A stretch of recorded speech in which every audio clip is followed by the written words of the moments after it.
చేసి అమ్ముతారు కదా, అవి అమ్మే వ్యాపారులు పెట్టిన పోస్టులు చూసినప్పుడు నేనే మొదట ఒక వీడియో కూడా చేశాను అనమాట. అది చూసి నేను చేసింది ఏంటయ్యా అంటే, మామూలుగా ప్రతి ఏడాది వాళ్ళ దగ్గర పని చేస్తూ ఉంటారు 2 ఏళ్ల నుంచి. ఈ బంగార పనిలో ఎక్స్పర్ట్స్ బెంగాల్ వాళ్ళే, బెంగాల్ నుంచి వస్తారు. దేశం నలుమూలలో వాళ్ళే ఉంటారు ఎక్కువ మంది. అలాంటి వాళ్ళు ప్రతిసారి ఎలక్షన్స్ అప్పుడు వీళ్ళ అక్కడ ఒక 100 మంది పని చేస్తుంటే ఒక 20 మందో 30 మందో వెళ్ళేవాళ్ళట. అది కుటుంబ వారసత్వంగా వచ్చినటువంటి రాజకీయాల ఇంట్రెస్ట్ ఇట్లాంటి వాటితో. కానీ ఈ దఫా మొత్తం పనులు ఆపేసి వెళ్ళిపోయారు. మా దగ్గర ఉన్నోళ్ళు 10 రోజుల దాకా రామని చెప్పేశారు.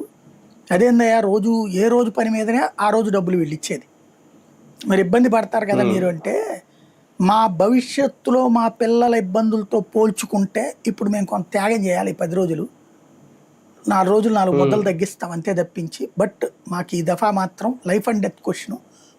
మేమందరం బయట ఎట్లా ఎందుకు బతుకుతున్నాం, మా దగ్గర సరిగ్గా వ్యవస్థ లేకనే కదా. ఈ దఫా వ్యవస్థ సెట్ రైట్ కావాలంటే మేము ఖచ్చితంగా మా భవిష్యత్తును తీర్చిదిద్దేవాడికి ఓటేయాలి, అందుకోసం వెళ్తున్నామని చెప్పారట.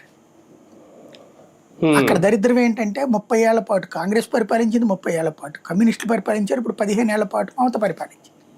ఈవిడ ఇంకో 15 ఏళ్ల దాకా తనకు తిరుగులేదు అనుకుంటుంది. అది అవునా కాదా అన్నటువంటి రేపు జనం డిసైడ్ చేసేయబోతున్నారు. ఇంకొక విడత